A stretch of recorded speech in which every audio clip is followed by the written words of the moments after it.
মানবদেহের পাকস্থলীতে এমন এক ধরনের অ্যাসিড থাকে যা অত্যন্ত শক্তিশালী। একে বলা হয় হাইড্রোক্লোরিক অ্যাসিড বা HCl। এই অ্যাসিডের pH মাত্রা প্রায় 1.5 থেকে 3.5 এর মধ্যে, যা এটিকে অনেক ধাতব বস্তুকেও আংশিকভাবে ক্ষয় করতে সক্ষম করে তোলে। মানবদেহের পাকস্থলীতে থাকা হাইড্রোক্লোরিক অ্যাসিড খাদ্যকে ভেঙে ফেলার জন্য ব্যবহৃত হয়। এটি এতটাই শক্তিশালী যে এটি প্রোটিনকে ভেঙে অ্যামাইনো অ্যাসিডে রূপান্তর করতে পারে। এটি কিছু লোহা বা ধাতব পদার্থের ওপর আংশিক প্রভাব ফেলতে পারে। রেজার ব্লেড গলে যায়, এটা কি সত্যি না মিথ্যা?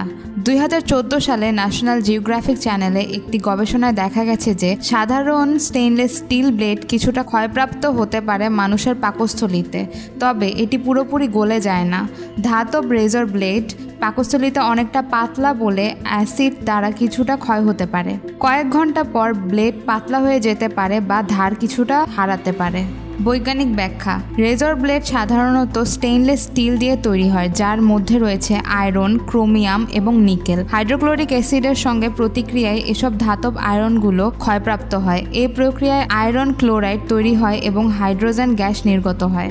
বাস্তব জীবনে এটি কতটা বিপজ্জনক? যদিও পাকস্থলীর অ্যাসিড বেশ শক্তিশালী, তবে রেজর ব্লেড গিলে ফেললে এটি খুবই বিপজ্জনক। এটি অন্ত্র বা পাকস্থলীর দেয়ালে ছেদন করতে পারে, যার ফলে মারাত্মক ইনফেকশন বা মৃত্যু পর্যন্ত হতে পারে। অনেক সময় অপারেশনের মাধ্যমে রেজর ব্লেড বের করতে হয়।